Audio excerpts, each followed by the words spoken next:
for me because Coach Ryan Wagner is one of my favorite Kings Boarders. My only regret is that he was a fabulous athlete. I mean, he's one of the best athletes to ever come through Dobyns Bennett. We've had great athletes. He lettered in all three sports. When I say regret, I never got to see him. I was off in the Army, so I never got to see him actually play. But he lettered in football, basketball, and baseball. He was the starting quarterback in football for 2 years. He was all-state in baseball, and they went to the state runner-up in the state tournament. He played baseball in college at Walter State and ETSU. By the way, Dobyns Bennett is the all-time high school in the nation wins leader. Their all-time record right now stands at 1,429 wins versus 546 losses. Yeah. I didn't do the percentage on that, but some of you engineers probably can figure that out right away. But that's fabulous. Now, so he started teaching and coaching at Dobyns Bennett in 1999. He was assistant coach for a while, and he became the head coach in 2011. We were talking about assistant coaches. Two of his assistant coaches have gone on to be head coaches. Now, you'd think more would go, but they like it here so well, they stay around here. We got a real tight Kingsport sports community, and it's really something. So he's participated in the state tournament as a coach in 2013, 2014, 2017, finished third in 2017. Has a wonderful wife named Beth. You know Beth, don't you, Ken? Ken Marsh. Ken, you know Beth, right? There you go. And two kids, Sam, 8, and Annalie, 7. Okay. And he spent a lot of time coaching his kids now. They're very athletic. And Coach, when you come up here, though, I got something for you. Coach, I got a coin for you. It's going to put you up with the wrestling coach and the basketball coach. Because, look, Ryan has not only been a great athlete and a great coach, he's been a great molder of young people and helping them get on to the next level and do great things. And that's the really impressive thing is the positive impact he's had on our kids. So, Coach, come on up.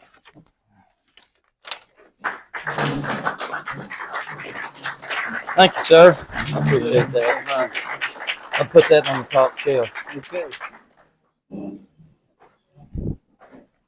Thank you, Mayor, and I always look forward to being here. And a lot of faces I see that I know, and I only see you sometimes here during this time of year. So there's some faces that I see more regular, and I always enjoy coming and just getting to visit with you guys.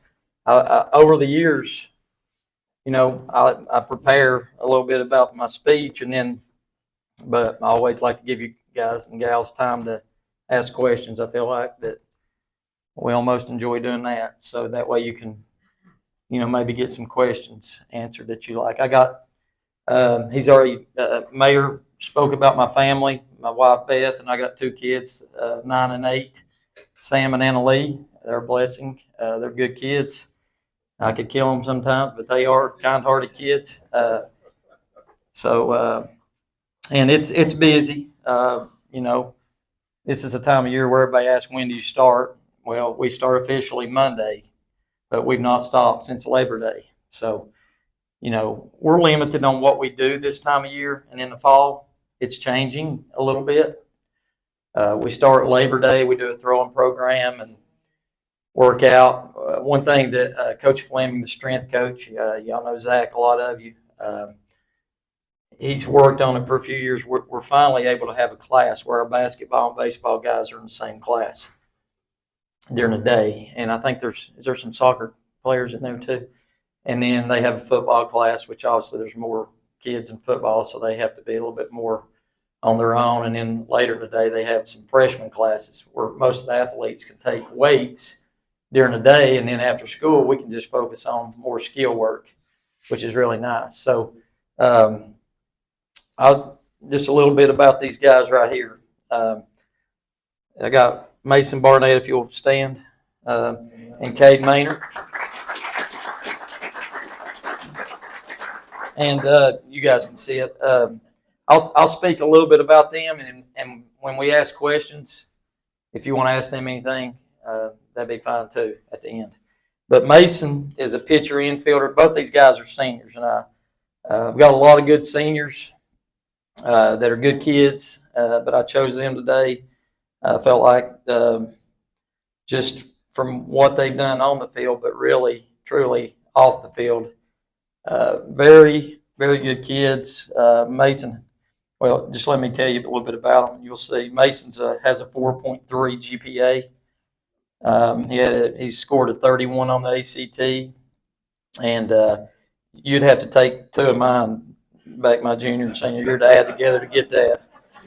And he's a part of the Beta Club, National Honors Society, the FBLA, which is Future Business Leaders of America, and then also he's on the Mayor's Youth Council. So you can see he's involved in a lot of things that will help him down the road with leadership and business or whatever field he chooses to go in. Cade Maynor is a senior pitcher, 4.1 GPA, 30 ACT, and is a part of the Beta Club and National Honor Society. Both have been on the field and played a lot, had a lot of experience. They're good leaders for us. Work very hard in the weight room, and they know where I am with how I feel about senior leadership. It's not always perfect, but I tell them on a weekly basis, maybe not every day, but you ask them, I usually express weekly that our seniors, even though we got a lot of youth that are really good and talented, our sophomore group's real talented. We got a lot of pitchers in our junior group, but at the end of the day, I feel like most of your success is going to come from how well your seniors handle things, adversity.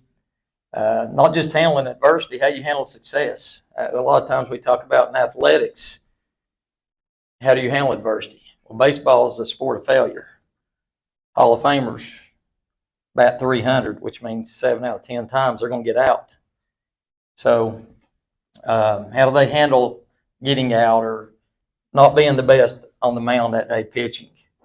You got to have the right mindset. You got to be tough and work through it. And hopefully we develop some of those skills while they're at Dobyns Bennett to help with that. But what I mean by success, a lot of times when you have success and you have success and you have success, okay, what happens to your work ethic? You get content. Can't do that. I see it a lot at Dobyns Bennett. You got kids wanting to earn a spot and get up here to where they can play and be one of the guys. And then they're one of the guys and they go out there and play a game and they have a lot of success. Where do they go the next week? Are they going to continue that ethic, or are they going to be content and drop back off and not be the best they can be? I feel like these two guys right here are going to be really successful in life.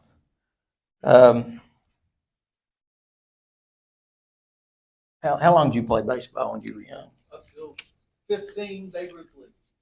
Yeah, I found out a story about Mayor when he played when he was younger. He's about 13, I think, is what I found out. But this pitcher was just, on the other team, was just throwing the lights out of it. I mean, striking everybody out. And they got all the way up to the next to the last inning. And, I mean, they can't even hardly see the ball. He's throwing so hard. So, basically, game's over. And catcher called timeout, went out there to the pitcher. He said, you know what, they don't even see this ball. And Mayor was coming up to bat. He said, let's do this. He said, we got 2 strikes on him. What I want you to do is just get your wind up and go as hard as you can go, but not throw the ball. And I'm going to smack my mitt. And I guarantee you they won't even know that you didn't throw it. Let's see if it works. So Mayor stepped out of the box and got back in there, and that pitcher said, all right, let's do it. So he took that wind up, and he reared back and acted like he was going to throw it. That catcher popped that mitt, and that umpire said, strike 3. Mayor took that bat and threw it down. He said, no way, that ball was a foot outside.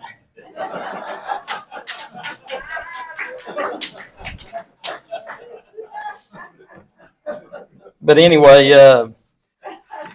real quickly, I speak on this every year, and I'd be remiss if I didn't, but thankful for all the facilities and everything we have in Kingsport. Very blessed, and that starts with our leadership in Kingsport City, and then obviously through the school system supporting us, but we've got really nice places to. We got turf at our place. Next week, when it rains all weekend, if it quits, we'll be out there. And some people, other teams won't be. And now we've added field turf at Hunter Wright Stadium for the Axemen. So now we got 2 fields in the same city. The whole field is turf. So with that being said, we usually have 1 tournament a year that we host in the Tri-Cities. Dobyns, Bennett, Science Hill, Boone, Westridge, we all host teams, and people come in and play games. Well, with this field now, the extra field, I decided let's stay here another weekend and not travel.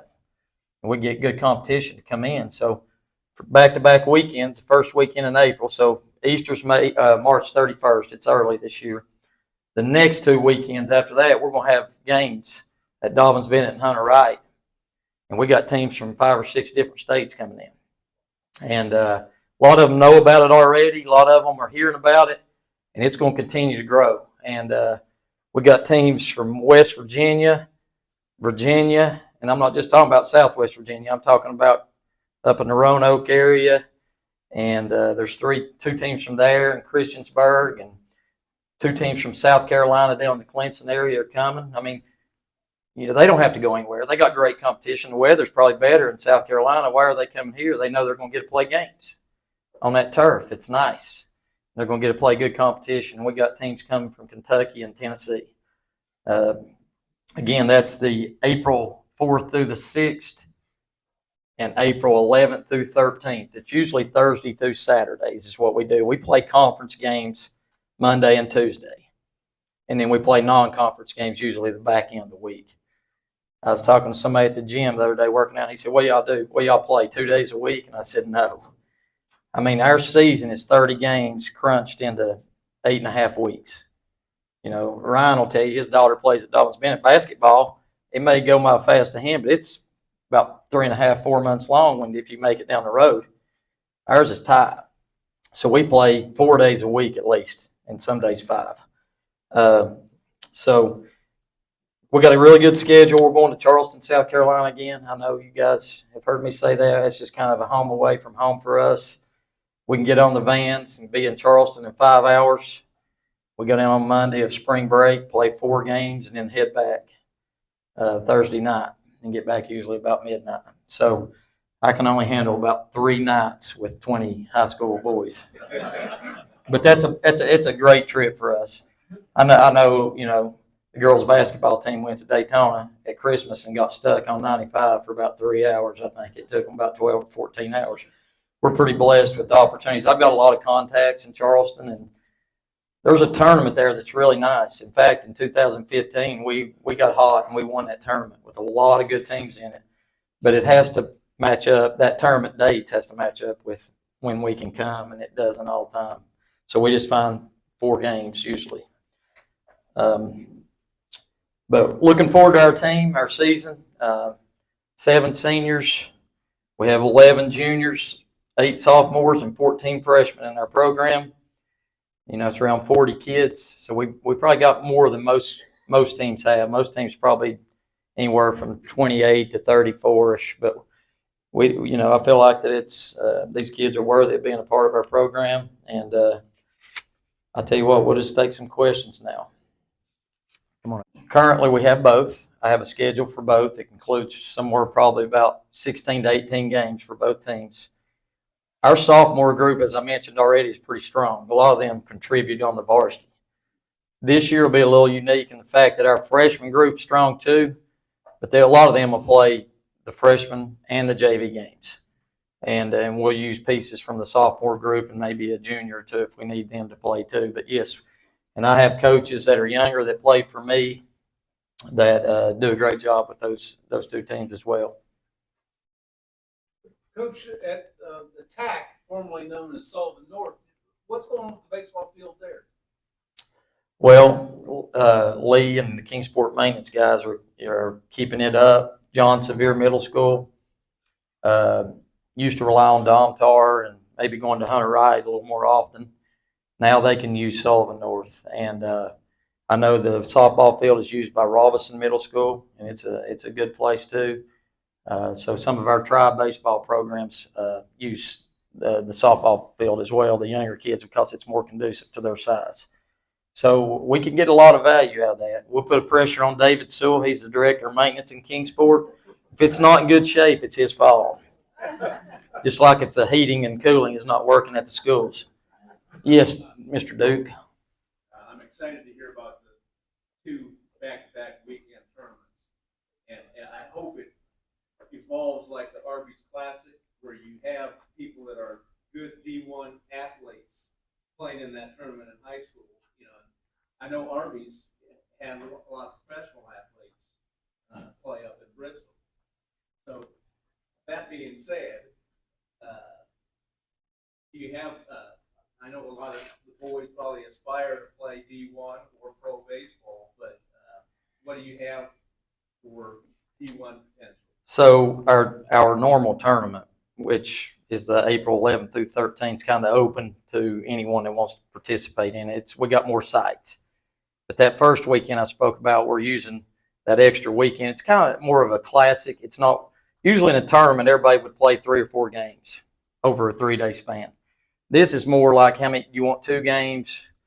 There's 1 team or 2 teams maybe playing 3 because they traveled down and they wanted that extra game to make it worth their while. But I think we'll be able to in the future to use this classic weekend of DB Hunter Wright to kind of handpick as we go along. I know Knox Farragut, powerhouse in baseball, have been for 20 years. And they've got, I know on signing day in November, this is hard to imagine, they had 16 seniors sign a scholarship for baseball. 11 Division I. And I'm talking 2 to UT, 1 to Virginia Tech, 3 to Mississippi State. I'm not talking about just any Division I school. Really good. I had them come to that first weekend, but they were offered a spot in a national tournament over in Cary, North Carolina, and we're limited. We only get 4 tournaments. So that kind of knocked them out. But I think in the future we'll be able to pick and get about 8 teams and really make that tournament special, or just the classic, and you'll be able to see some special players. Is Farragut still in your division? Oh, yeah. So now, you could play them in a sectional game if you got that far, or you could, so there's 2 teams from Region 1, there's 2 teams from Region 2, they're in Region 2, so you could match up with them. Depends on how you did. And baseball's a little different now. I mentioned this last year. Used to, when you got out of your district, you had to win the first round of the region game Monday, and you had to win Friday. There's a middle game, the region championship, you didn't have to win. You had to be in that game. If you won, you hosted the Knoxville team on Friday. If you lost, you went to the winner of the Knoxville region. When I played 25 years ago, they only took 4 teams. Now they take 8. You had to win Monday, Wednesday, and Friday. And so it's still very challenging, but now those games are more series based. So the region now is more of a little tournament, 4-team tournament. The sectional with you and Knoxville is a 2 out of 3 game instead of just 1 game. And the reason they do that for baseball is because baseball is so pitching oriented. You know, what was happening is about 4 years ago, I don't want to mention it, but Johnson City won the state championship. And there was a really, really good number of teams that didn't even make it because they got beat on that Friday night sectional game by a team that had 1 stud pitcher. So they got together, got with the Baseball Coaches Association, and said, we got to make this 2 out of 3. It's where the best team actually goes. So we play that 2 out of 3 now. We got that far. Like Coach Wagner said, I'm based in Barnett, and right now I'm undecided. I'm choosing between 3 schools: University of Tennessee, Clemson University, and the University of Alabama. Tell them what you study. And I want to study supply chain management. I'm Cade Maynard. I'm not playing baseball in college, but I'm fully committed to University of Tennessee. Mhm. And so I'm going to be studying chemical engineering.